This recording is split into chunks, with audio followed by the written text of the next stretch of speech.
ಜನ್ಮದಿನ ಆಚರಣೆ ಮಾಡ್ತಾ ಇದ್ದೀವಿ.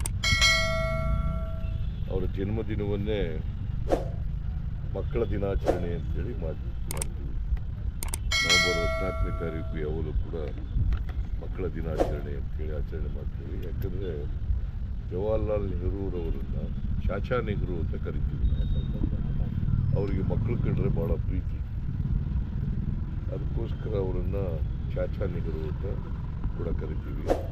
ಇವತ್ತೇನಾದ್ರು ಆಧುನಿಕ ಭಾರತದ ಶಿಲ್ಪಿ ಯಾರು ಇದ್ದರೆ ಅದು ಜವಾಹರ್ಲಾಲ್ ನೆಹರು. ಯಾಕಂದರೆ ಈ ದೇಶಕ್ಕೆ ಸ್ವಾತಂತ್ರ್ಯ ಬಂದ ಮೇಲೆ ಮೊದಲನೇ ಪ್ರಧಾನಿಯಾದವರು ಜವಾಹರ್ಲಾಲ್ ನೆಹರು. ಅವರು ಸುಮಾರು 17 ವರ್ಷಗಳ ಕಾಲ ಈ ದೇಶದ ಪ್ರಧಾನಮಂತ್ರಿಯಾಗಿದ್ದರು. ಆ ಪ್ರಧಾನಮಂತ್ರಿಯಾಗಿದ್ದಾಗ ದೇಶದಲ್ಲಿ ಮಿಕ್ಸೆಡ್ ಎಕಾನಮಿ ಅಂತ ಬಂದಲ್ಲ, ಆ ಮಿಕ್ಸೆಡ್ ಎಕಾನಮಿ ಮಾಡಿದ್ರು ಅವರು. ಯಾಕಂದರೆ ಅವರು ಯಾವಾಗಲೂ ಕೂಡ ಈ ಸೋಷಲಿಸ್ಟ್ ಆಗಿದ್ದದ್ದು ಅವರು ಒಬ್ಬ ಕಾಂಗ್ರೆಸ್ ಸೋಷಲಿಸ್ಟ್ ಮಾಡಲಿಕ್ಕೆ ಅವರು ಒಬ್ಬರು ರೂವಾರಿ. ಸೊ ಲೋಹಿಯಾ ಅವರು ಇವರೆಲ್ಲರೂ ಸೇರಿ ಒಂದು ಕಾಂಗ್ರೆಸ್ ಸೋಷಲಿಸ್ಟ್ ಅಂತ ಮಾಡಿ ಅವರು 17 ವರ್ಷಗಳಲ್ಲಿ ಈ ದೇಶದ ಅನೇಕ ಸಮಸ್ಯೆಗಳನ್ನು ಬಗೆಹರಿಸಿದರು. ದೊಡ್ಡ ಕೈಗಾರಿಕೆಗಳನ್ನು ಮಾಡಿದರು, ಅನೇಕ ಅಣೆಕಟ್ಟುಗಳನ್ನು ಕಟ್ಟಿದರು, ನೀರಾವರಿ ಯೋಜನೆಗಳನ್ನು ಮಾಡಿದರು, ಜನರಿಗೆ ಕೆಲಸ ಕೊಡ್ತಕ್ಕಂಥದ್ದಕ್ಕೆ ಮಾಡಿದರು. ಸೊ ಹಾಗಾಗಿ ನೆಹರು ಇದ್ದಾರಲ್ಲ, ಅವರಿಗೆ ವಿಜ್ಞಾನದಲ್ಲಿ ವೈಚಾರಿಕದಲ್ಲಿ ನಂಬಿಕೆ ಇಟ್ಟಿದ್ದಾರೆ. ಸೊ ಅಂಥವರು ದೇಶದ ಪ್ರಧಾನಮಂತ್ರಿಯಾಗಿ ಅವರು ಭಾಳ ದೀರ್ಘಕಾಲ ಪ್ರಧಾನಮಂತ್ರಿ. ಇವರು 16 ವರ್ಷ ಆಗಿದ್ದು, ಇವರು 17 ವರ್ಷ.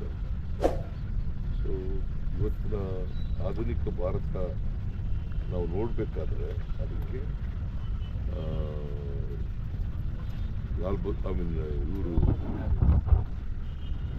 ನೆಹರೂರವರ ಕೊಡುಗೆ ಅಪಾರವಾಗಿದೆ ಈ ದೇಶಕ್ಕೆ ಅಂತಕ್ಕಂಥದ್ದು ಸಾಧ್ಯ ಇಲ್ಲ.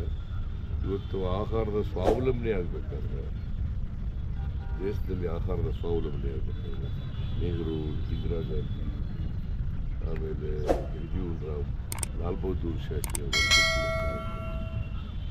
ನಾವು ಒಂದು ಕಾಲದಲ್ಲಿ ಆಹಾರಕ್ಕೆ ಬೇರೆ ದೇಶದವ್ರ ಮೇಲೆ ಅವಲಂಬನೆ ಆಗ್ತಕ್ಕಂಥ ಪರಿಸ್ಥಿತಿ. ಇವತ್ತು ದೇಶದಲ್ಲಿ ಆಹಾರದ ಸ್ವಾವಲಂಬನೆ ಆಗಿದ್ದರೆ ನೆಹರು ಕೂಡ ಕಾರಣಕರ್ತರು ಅಂತಕ್ಕಂಥದ್ದು ಮರೀಲಿಕ್ಕೆ ಸಾಧ್ಯ. ದೊಡ್ಡ ಕೈಗಾರಿಕೆಗಳು ಮಾಡುತ್ತೇವೆ, ಅಣೆಕಟ್ಟುಗಳನ್ನು ಕಟ್ಟಿದ್ದೇವೆ, ಹೆಚ್ಚು ಹಸಿರು ಕ್ರಾಂತಿ ಆದಮೇಲೆ. ಸರ್, 3 ಕಡೆ ಬೈ ಎಲೆಕ್ಷನ್ ಆಗಿದೆ, ಹೇಗಿದೆ ಸರ್ ವಾತಾವರಣ? ನಮಗೆ ಇರ್ತಕ್ಕಂಥ ಮಾಹಿತಿ ಪ್ರಕಾರ 3 ಕಡೆ ಗೆಲ್ತೀವಿ. 3 ಕಡೆ ಕಾಂಗ್ರೆಸ್ 3 ಕಡೆ ಗೆಲ್ತೀವಿ. ಸರ್, ಇದು ಆಪರೇಷನ್ ಕಮಲದ ಬಗ್ಗೆ ವಿಜಯೇಂದ್ರ ಅವರು ತಾವು ತನಿಖೆ ಮಾಡಿ ಹೇಳಬೇಕು, ಜವಾಬ್ದಾರಿ ಕೊಡಲ್ಲಪ್ಪ. ವಿಜಯೇಂದ್ರ ಮೊನ್ನೆ ಬಂದಿರೋರು ಪಾಪ ಅವ್ರ ಬಗ್ಗೆ ಯಾಕೆ ಕೇಳ್ತೀವಿ? ದಾಖಲಾತಿ ಇಲ್ಲದೆ ಆರೋಪ ಮಾಡ್ತಾ ಇದ್ದಾರೆ.